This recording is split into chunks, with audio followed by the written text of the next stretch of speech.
And joining us now, a member of the Royals, a captain of Team Italy, is the Pasquatch. Vinny, is this your second or third time on the show? Maybe fifth time on the show? Well, he's been in with us. Hosted on the show? Seventh time on the show? Yeah. He's Vinny, de facto member not of enough. broadcast. welcome back to the show. And congratulations on being the captain of Team Italy. What does the captaincy mean to you?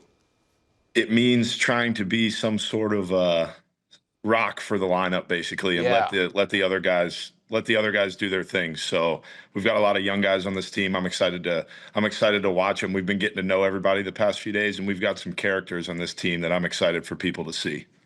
Vinny, most importantly, if Michael Jordan played today, how many points per game would he have? 35. Okay, there you are. You know what? I'll take it. I'll take 35 in his best season. It's probably a little harder today. I guess I have a question for you guys, and I think the audience is probably wondering this too. Like, Brou, when did you move to Pittsburgh and become a Pittsburgh fan and start talking about O'Neal Cruz? You know I'm from Cleveland. What is that? Which is right near, and Indianapolis. It's all the same. Pittsburgh, Cleveland, Cincinnati, Indianapolis is all the same. Right. Louisiana, the Rust Belt, Midwest, I don't know. But yeah, O'Neal Cruz, look, I think the DR is stacked, Vinny. They're going to be tough. And so, and Cruz, I like Cruz. Wiles tried to take him from me. I liked him as a rookie. I like when he's throwing the ball 100 miles an hour in the infield, then this is great to play first base against. That's for sure. He hits the ball so hard. I think this is the year he takes a jump. I do have another question, though, Vinny, because we introduced you as the Pasquatch. Yeah. You got a lot of, I think, great nicknames. Italian Breakfast. He loves that one. I don't know where that goes. Italian Nightmare. Pasquatch. Which one do you like? Which one do you think is best? Is it maybe it's Pasquatch, but for the purposes of the next 10 days, either of the Italian ones I'll go with. But outside of these next 10 days, we'll stick with Pasquatch and instead of it being about food. Italian breakfast. You don't want your entire thing to be about food, especially when you are a bigger guy. We'll stay away from that. Can you tell us about, for the audience that doesn't know, kind of your journey to being on Team Italy and what it means to members of your family, most notably maybe your grandfather? Yeah, so I'll start with that. My grandfather, he now knows, but he thinks that he thought we were in Italy for this tournament. All off season, that's all he would ask me about is, when are you playing for Italy? When are you going to Italy? When are you doing this? He's a Yankees fan first. He's an Italy fan second, and now he's a Royals fan third. That's so on the team. I'm curious to see how he does his outfit the next few days. It's normally a Yankees shirt, a Royals cap. He'll probably have to get something Italian for this. But yeah, so this playing for Team Italy came up in 2022 when I was a rookie. They approached me in August of that year asking if I was interested. I said, obviously it'd be an honor to play in this tournament, to play for this country. And we had to do some digging to make sure I was eligible. And we found out that I am. So we got all the records in place, everything to make sure that I was good to go. We got it. And we were in the pool of chaos, we called it, in 2023. And we advanced, got to go to Tokyo, face Otani in the Tokyo Dome, which was super special. So this tournament's one of a kind. And I'm honored to be representing the country of Italy for a second time now. That's awesome. All right, Vinny, just to dig in on some of your games, your Pool B, Mexico, USA, Brazil, Great Britain, you'll be familiar with some of the pitchers who are in the major leagues. Some of the guys I assume you haven't seen. How are you prepping? Because I know you're, watching your at-bats and different scouting reports. How are you preparing for guys that you have either no tape of or have no experience with? Old school. Watch them and see what they throw in warm-ups. Are they throwing four-seam fastballs? Are they throwing sinkers? Are they what sign are they giving the catcher? So that's one of the interesting parts about this tournament is the lack of data you have on people. You get so used to having a ton of data on pitchers, even on hitters with our scouting reports we get on them, and you kind of go into this tournament with, United States, you can get whatever you need on.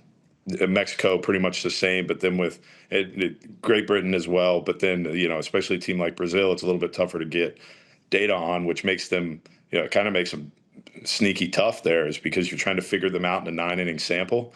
It's a long sample size sport, and this tournament is the exact opposite of that. So it's a lot of fun to get out there and see what happens, because if you feel like you're a kid again, where you're just going out there and playing, which is super fun. So when you're at bat, are you guessing? Is it like see ball, hit ball, or you're like waiting for a spot? Yeah, it's more see ball, hit ball, waiting for a spot a little bit, picking your spots. It's a little bit like spring training in that regard. You never know what guys are working on. So it's kind of nice that the tournament is in spring training, because you're used to that mindset of the at bat. So now they're just trying to get you out with more certainty than they are in spring training. If they see a hole, they're going to exploit it early. The same thing from a hitter's side. If you see something with a pitcher, this is where all the old school guys love this tournament, because you have to be on the top step of the dugout and you have to be talking about the game the whole time, to kind of what's the pitcher feel like when you're in the box, what anything like that, anything you might see. Not on screens. New generation on screens. Yeah. We love our screens. We love getting on the iPad and seeing what the stance looks like and everything. But we've got some really good coaches. Francisco Cervelli's the manager. Jorge Posada's on staff, and he's real big into talking. So talking about what's going on, different things like that. So it's an honor to play for these guys. I mean, the staff is incredible. The mustaches some of the coaches have are second to none. It's about as stereotypically Italian as you could get with this team. So it's really cool. Well, speaking of talking, Aaron Judge went viral for his pre-tournament speech. I think you can top him. So can you give us a sample of yours? You know what? It's not a pump-up sport. I'll keep that in-house. We'll keep my hype speech in-house. So I don't really know why that was filmed and put out there. Puts him in a tough spot there. But I prefer my clubhouse speeches to stay with the team. So also, sorry, do you have to do it in there. Italian? Like, Yes. is there a language barrier amongst the teammates? There is a little bit, but a lot of Europeans are better at a lot of things, and one of them is speaking multiple languages. So most guys speak Italian, Spanish, English. But our flight last night to get here, I think we've got some videos that we're going to put out there, but we had some Italian music going, and guys were singing it full blast. It was incredible. Yeah, when those videos we wore suits, so it was a lot of Italians with the white tops with the buttons all the way down, blasting music. Wow. It was a good time. All right, I have a non-WBC question for you. Kind of tough season for your Jets. Kinda. And even worse that I became a Chiefs stan this year, and they had the season that they had. Yeah. My fault? It could be. Well, what do you want the Jets to do with the second pick? I want them to somehow trade back to get another first next year. I don't know if it's even possible with the guys not that the guys aren't good in the top half of the draft, but I don't know if for linebackers or whatever you might get another first. I've got a galaxy brain idea for the Jets, but a lot of it involves job security for general manager and coach, and I don't know if they have that. What is it? So, what's the galaxy brain idea? Basically push to 2027 and acquire as many first-round picks as humanly possible, and March for Arch, I think is the headline. Yeah. So we'll see. Unless Kyler Murray decides he wants to throw the whole football in New Jersey and find out what happens. Really? So you would want Kyler? I mean, I think that's a possibility. I think it'd be exciting. He'd move around. I don't know if that turf would be friendly to him. Yeah. But I don't think Kyler. I think that's more fun than Kirk Cousins. I don't think Kyler wants to go. I would not go there if I'm Kyler. No offense. But Me either. the Jets do have, for next year's draft, their own first, the Colts first. Yeah. The better of the two firsts between the Cowboys and Packers. So to Vinny's point, if they were to trade back and get another one, they could have 4 firsts. That'd be pretty good. It's not bad. It's not bad. All right, are we still going on World Baseball? Do whatever you want. All right, so you're obviously rooting for your team. You know, you have friends on Bobby Witt's on the American team. You talked about how good the DR team was. Is there any other team that has your attention or might be a sleeper squad? Ooh, I don't know. I haven't really looked around that much. I do know I got surrounded by the USA team this morning when I was trying to leave. That was intimidating. I was the last one out. We had a press conference and I still had to go shower, and they were just waiting for me outside. So got to talk to those guys a bit this morning. I'm trying to think sleeper teams. Japan. Yeah, it's somehow a sleeper. I feel like everybody's talking about United States and Dominican with how good they are, and I feel like Japan's getting Australia looked really good last night. Maybe Yeah. I'll go with Australia because of how good they looked. But other than that, I don't know. I haven't looked into it too much. That's a terrible answer. That's all right. How's Jack looked? If people don't know, Royals great young prospect Jac. I always call him Caglianone, but I don't think That's how that's the Italians say it. Yeah, exactly. I told you. These people said I couldn't do it, but I said I'm half Italian. I can do it. He's a Royals teammate and also on Team Italy. How's he looked? He looks amazing. He makes me feel less of a man every time he hits a ball because he hits it so hard. So I question my own abilities when he's hitting. Yeah, so to me, he looks really good, and I think he's going to have a phenomenal season. I think he could be one of the best players in the game if everything goes right for him, and he's got the mindset for it. So Nice. He's got to just keep working hard. We've got a few young guys in Kansas City that I think are going to pop this year, but they just got to keep their head down, keep working, and hopefully it'll click for them. You guys playing in Houston, so what do you expect the atmosphere to be like there? And from your past experience in the WBC, is it any different how different is it from a major league game? Like the crowd, the atmosphere, all of that? Yeah, so our first two games against Brazil and Great Britain, they'll be okay crowds. It won't be, USA, it'll sell out every night. Mexico, it'll pretty much sell out every night. Those games are going to be crazy.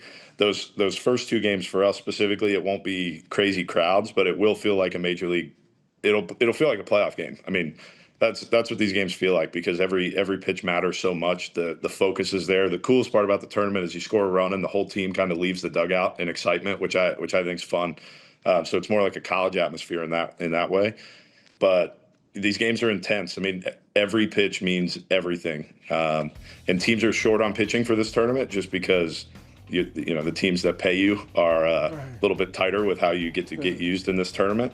So games can get long because you got to go to different bullpen arms, and if somebody doesn't have it that night, you might see a few walks, whatever it is. But these games are so important just because anything could happen. Run differential matters, so everything matters in this tournament in such a short sample. And like I said, it's not a short sample sport, so crazy things can happen. Short on pitching and run differential mattering is a recipe. It's crazy. In 2023, we played the Netherlands in the final game of the tournament, and we knew we had to score more than 6 runs, but couldn't give up more than 4, but also had to win by like 5. It was just to advance. It was crazy. You start blasting we did it. the team. They put a poor position player in there. Wow. No, we're not letting up. All right, Vinny, well, thank you very much. Best of luck, World Baseball Classic. We'll have you on before opening day, maybe? Yeah, absolutely. Royals? And we might be going to Kansas City at some point. Yeah. World Cup. And Very welcome. You're very welcome in Kansas City. And they moved the fences in. We didn't even talk about moving the we didn't talk about fences in. he's going to have 40 bombs. Yeah. Yeah. Get more fans into the stadium. Yes. Right there on top of the we need more room. We need more room so we can get more fans. sold out. Exactly right. I agree with that. I'll be there in the outfield by the fountains. I've always liked that. All right, Vinny, thank you very much. Best of luck. Brother. See ya. Thank you, bro. Thanks, guys. More first things first. Thanks for watching. Subscribe here to get more from the show and to check out clips from other shows on FS1.